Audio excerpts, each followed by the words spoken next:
Assalamu alaikum dear students. I hope you all are fine. This is today's computer class. Dear students, yesterday in my previous class, I defined input devices and I told you what is the meaning of this word input. So dear students, in today's class, we define some input devices here. First of all, keyboard. A keyboard is used to input data and instructions into the computer.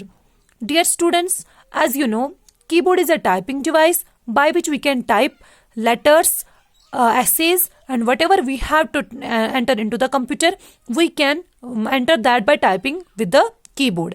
Dear students, a standard keyboard has 104 keys which can be divided into 4 groups. As you can see, the keys on the keyboard has been divided into 4 groups, and these 4 groups are typing keys. Typing keys means alphabet keys and numeric keys, and then function keys means from F1 to F12, and the navigation keys in which arrow keys, home, and page up, page down, etc. And then control keys, control, alt, windows, logo key, and escape. So dear students, this was about keyboard. So do you know who has invented this keyboard? Yes, the Sir Christopher Latham Sholes. He was the inventor of QWERTY keyboard. And dear students, why this keyboard is called QWERTY? Do you know? The upper line of this keyboard, the alphabet is written on this keyboard are like here QWERTY. So that's why it's called QWERTY keyboard, and it has been invented by Sir Christopher Latham Sholes. So dear students, after keyboard, we will come towards now mouse. Dear students, as we know कि keyboard is a typing device. So mouse, it's not a typing device because it doesn't have the keys on it. It's a pointing device. Yes, a mouse is a handheld pointing device with 2 buttons on its top. As you can see, the mouse has 2 buttons on its top and a scroll wheel in between to view the upper side and the lower side of the page. But it has only 2 buttons. So it's used to control the movement of the pointer to select an object and open files and folders. Dear students, आपने एक छोटा सा pointer जो है अपने monitor पे notice किया होगा. जो वो एरो होता है जिसको हम पॉइंटर बोलते हैं, उसी पॉइंटर की मूवमेंट को कंट्रोल करता है माउस. डियर स्टूडेंट, माउस का काम क्या है? माउस वहां पे जाके किसी भी आइकन को पे पॉइंट करता है, उसको सिलेक्ट करता है, या कोई भी फाइल या फोल्डर जो है यानी कि कोई भी आइकन जो है उसको ओपन भी करता है. A mouse is also used to draw pictures. As you know कि माउस को होल्ड करके हम पिक्चर्स वगैरह भी ड्रा कर सकते हैं. सो डियर स्टूडेंट्स, ये माउस किसने इन्वेंट किया है? Doctor Engelbart. Doctor Engelbart is the inventor of the computer mouse. Dear students, after mouse there comes now microphone.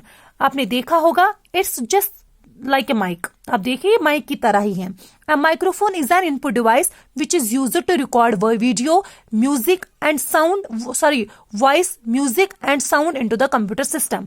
Microphone जो है ये वो इनपुट डिवाइस है जिससे हम अपनी साउंड को या म्यूजिक को या अपनी वॉइस को कंप्यूटर के अंदर जो है रिकॉर्ड कर सकते हैं. And sound cards enable a computer to record sound from a microphone. और कंप्यूटर के अंदर साउंड कार्ड्स होते हैं जो माइक्रोफोन से हमारी साउंड को आसानी से रिकॉर्ड कर पाते हैं. And this microphone is also connected with the computer. ये भी कनेक्टेड होता है कंप्यूटर के साथ ही. Dear students, after that is touch pad. As you have seen the touchpad on the laptop. On a laptop, a touch sensitive pad is used instead of a mouse. Mouse के बदले हम movement जो है cursor की इस touch pad के जरिए control करते हैं उसको, ठीक है. And we can control the movement of the pointer on the screen by moving the finger on the touch pad. इस टच पैड पे अपनी फिंगर को मूव करने से हम माउस जो कर्सर है, कर्सर की मूवमेंट को कंट्रोल कर सकते हैं. So dear students, after that here is a magic mouse. What is a magic mouse? A magic mouse is a multi-touch mouse which was designed in 2009. ये एक ऐसा माउस है जिसमें हम मतलब हर जगह पे टच कर सकते हैं. मल्टी टच यानी कि जैसे इस वाले माउस में खाली 2 बटन्स होते हैं जिनको क्लिक करके हम माउस के पॉइंटर को ये कर सकते हैं, मूवमेंट को कंट्रोल कर सकते हैं.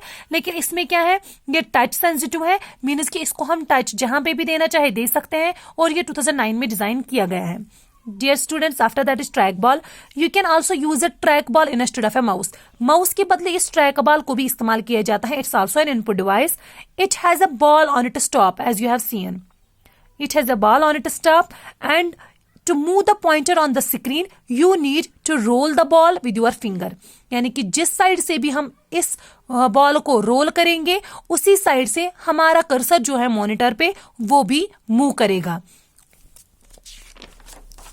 So dear students, after that is touch screen. Touch screen, as you have seen your mobile phone as well. Mobile phone जो हम आजकल यूज करते हैं, उनका जो स्क्रीन है उस पे भी अपनी फिंगर से टच करके हम कर्सर के मूवमेंट को कंट्रोल कर सकते हैं. Touch screen is a computer screen. Actually touch screen होता क्या है? कंप्यूटर स्क्रीन होता है that is sensitive to touch. यानी कि जैसे हम टच करते हैं तो हमारा मूवमेंट, ये कर्सर जो है या कोई भी फाइल खोलना चाहेंगे, खाली हमें क्या करना है, अपनी फिंगर से उस फाइल पे अपनी फिंगर से पॉइंट करना है और वो खुल जाता है. On it we can select objects directly by touching them with fingers. यानी यहाँ पे क्या होता है, अपने फिंगर से टच करके डायरेक्टली हम कोई भी ऑब्जेक्ट को सिलेक्ट कर सकते हैं पॉइंटिंग डिवाइस को यूज करने के बगैर. And these touch screens are used in tablets, laptops, ATMs, cell phones, etc. This is enough for today. Thank you.